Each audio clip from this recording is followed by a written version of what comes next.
Hello everyone and welcome back to Let's Play Legend of Zelda Ocarina of Time. I am your host GamerGuy33, and when we last left our hero Lunk, we had finished up in the ice caverns, got an ample supply of blue fire, and we got the iron boots. The one problem we noticed with the iron boots though is Lunk is unable to breathe underwater while wearing them, so while he can go very deep, we still need to breathe. And the one person I'm going to ask for help is the one person left in Zora's domain, the King. So hopefully just like with the Goron's Cavern, he'll have something useful here that'll help us with our next leg of the journey. He is back to life. Yes, it was me. There's no one else in the room who could have saved you. What do you mean it looks like I have a hard problem breathing? I'm a human. Are you saying I'm a human, therefore I deserve this free tunic? Alright, that seems kind of like a racist statement for him to make, but I'll go ahead and take his gift anyway, because we do need it. And we have the blue tunic now that allows us to breathe underwater. As you can see, Lunk, just like with the red tunic, looks very snazzy in it.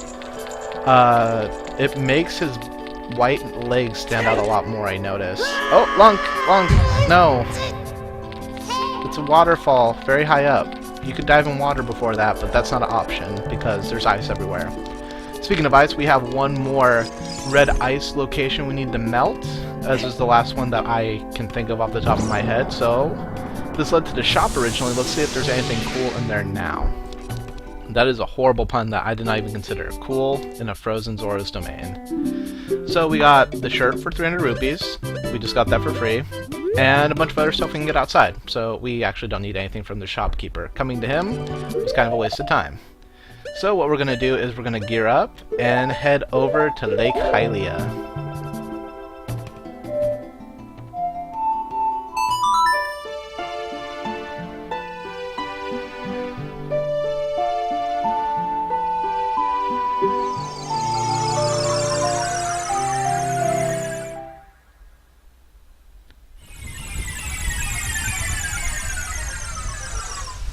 So something you'll notice right away is the lake, even though it's raining a lot of water right now, the lake is strangely empty. Something kind of interesting about Ganon is he's the one, I presume, who's doing all these horrible things to the other races. So when he affected the Zoras, the water supply in Lake Hylia also got affected and drained. So it's kind of odd because the two are completely different locations in the map. I mean, obviously we can warp between them, there are little pathways we can take. But is it empty because Zora's domain froze over, so the flow of water stopped? Or is it just because water was affected, one place is affected all places? Either way, let's get in here. Let's Lunk open the door. There you go. Lunk, ladies and gentlemen, has problems ringing doorbells, but on the third try he figured it out. As the gate opens very slowly, we'll enter the Water Temple. Like I said earlier, since water apparently is the whole problem here, causing Zora's domain to freeze over and Lake Hylia to be drained, obviously this is where we're going to find our solution to the problem, just like the other two dungeons. As you can see, what makes this dungeon different about the other ones is the amount of water filling it up. There's kind of different levels, we'll come back to that later, but right now we just need to get down to the bottom level. Many people who play Legend of Zelda Ocarina of Time will comment that the Water Temple is usually their least favorite because they always get lost in it. You have 3 levels of water, accessing the entrances is difficult unless you're always on the right level, and the doorways look alike. Like right now, Lunk went down the wrong path. We actually can't get into that area until the water is fully drained and we have a bomb to blow it up.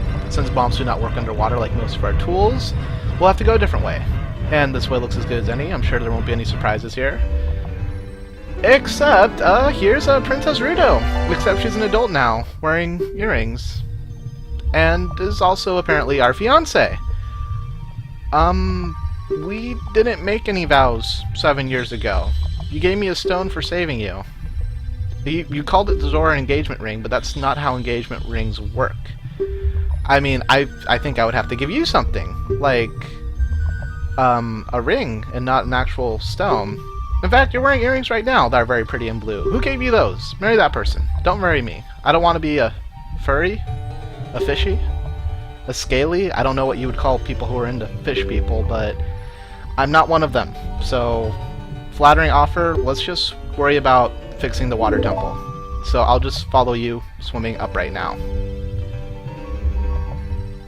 shouldn't be too hard to follow you. I mean, you just went in one direction. It doesn't look like there's anywhere else to really go. So let's take off these iron boots. And we're going to have to be dealing with that graphical glitch a lot, unfortunately, until I finally figure out to get rid of it. Hi, Lunk. Yeah, I see you. Good. No, I don't want to get closer to you. No. Yeah, thank you. Alright, so we follow Princess Fruto to the top, and she's not here. Maybe she went through the door already. Alright, she is not here either. What we get instead is some spiky balls. And if it's one thing I've learned on the internet, the best thing to do with balls is smash them. So let's go ahead and get our Megaton Hammer out and take care of them. Except my aim is a little bit off here. Oh, and I get hit. And they come back to life, and I keep getting hit some more. Oh, and stabbing them's a little bit difficult to do too. In fact, stabbing them doesn't kill them. I don't... Okay, so there's nothing reading there to actually say how to stop them. There we go. Stun and smash. You know what? You have to fight these guys underwater. That means you're going to use something else. You got to use the hookshot to do it. There we go. Oh, and I still get stabbed even though I'm like 10 feet away. As in, I let it happen. I stood there and let it walk 10 feet up to me. Not like the hitboxes were ill-prepared or anything. So now that we finished that, we have a chest, and it must be important if this is where Rudo wanted to lead us. Maybe it's another engagement ring. Maybe it's the weapon to get through this dungeon. What is so important that she let us do it? The map. Okay. Maps aren't super important. Actually, you know what?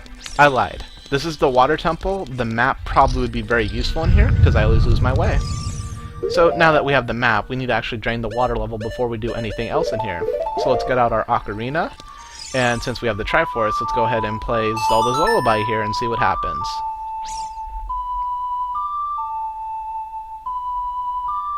And nothing. Nothing happened. That's what I'm supposed to do here, right? Here, let's read it. What does it actually say? Okay, yeah, passed on by royal families, blah blah blah. That's Zelda's Lullaby. Let's try this again. Oh, there we go. We got the little jingle saying that we were supposed to do something here.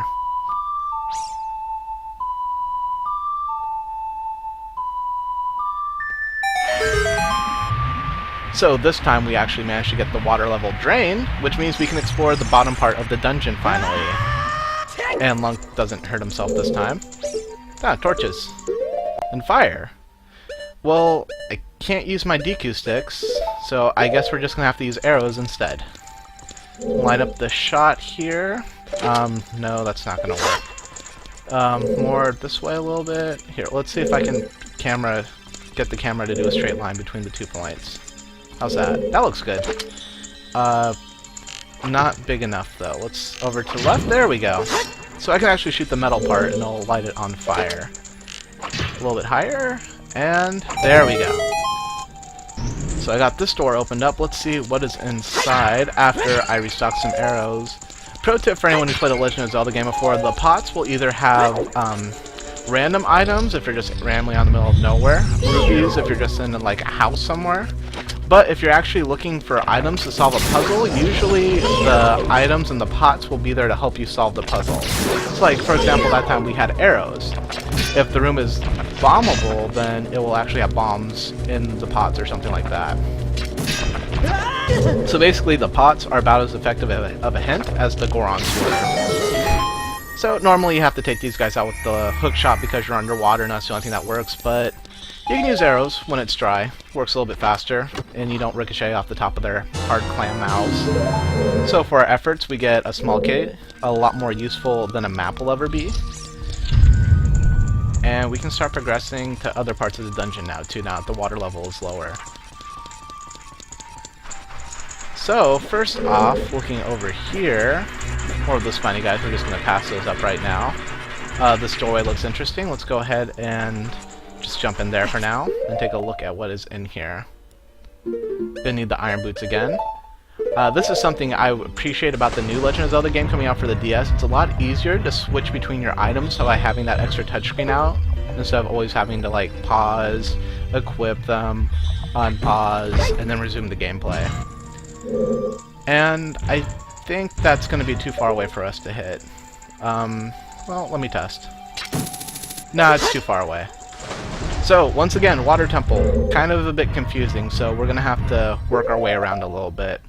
I promise I won't get entirely lost. If I do, I'll make it a lot easier for you guys to watch through editing. But in the meantime, we do have 2 other doors we can check out over here, I believe. We have this one over here with the water level lowered, where it actually can get onto this platform and push the heavy block. We can't do that underwater, because I don't know if you've ever tried pushing anything underwater. Stuff's heavy. Plus, you have to fight your own buoyancy, so you're like constantly floating up and stuff. Maybe the iron boots are a little bit better than I give them credit for. Fighting buoyancy is kind of hard to do, so there you go.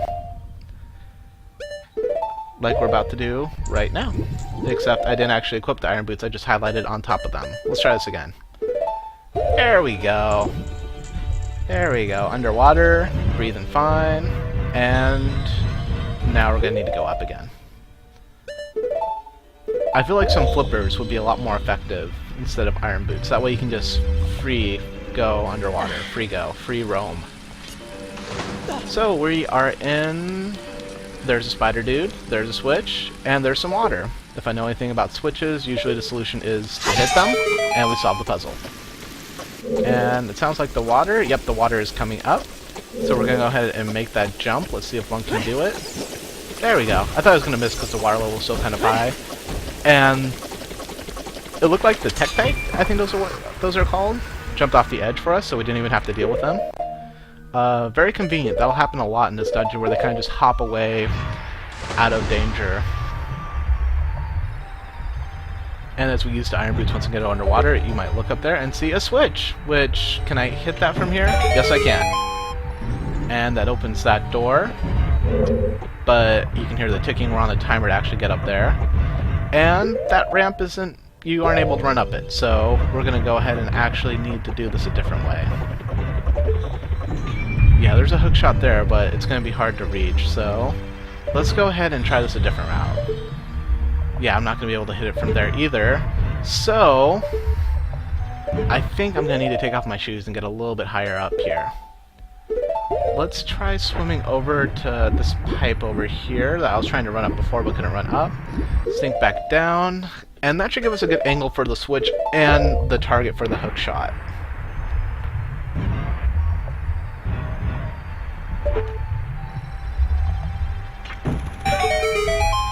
There we go. And I'm already facing the right direction now too for the hook shot. That worked out. And oh, we got these clam guys down here, which they are... Okay, yeah, hi, I see you. I don't want to give you a hug.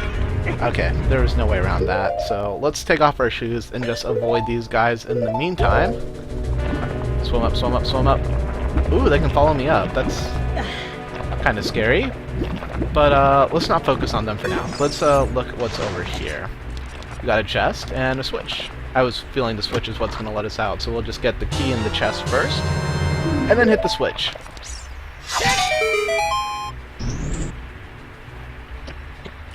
And back into the water, which means back with our shoes on again.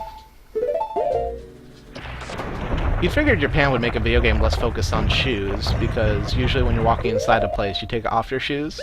But here's like, no, no, no, put on more shoes. Put on heavier shoes. And the clam is still following me. That's a determined little sucker. I don't think he realizes that if I get annoyed with him, I'll kill him.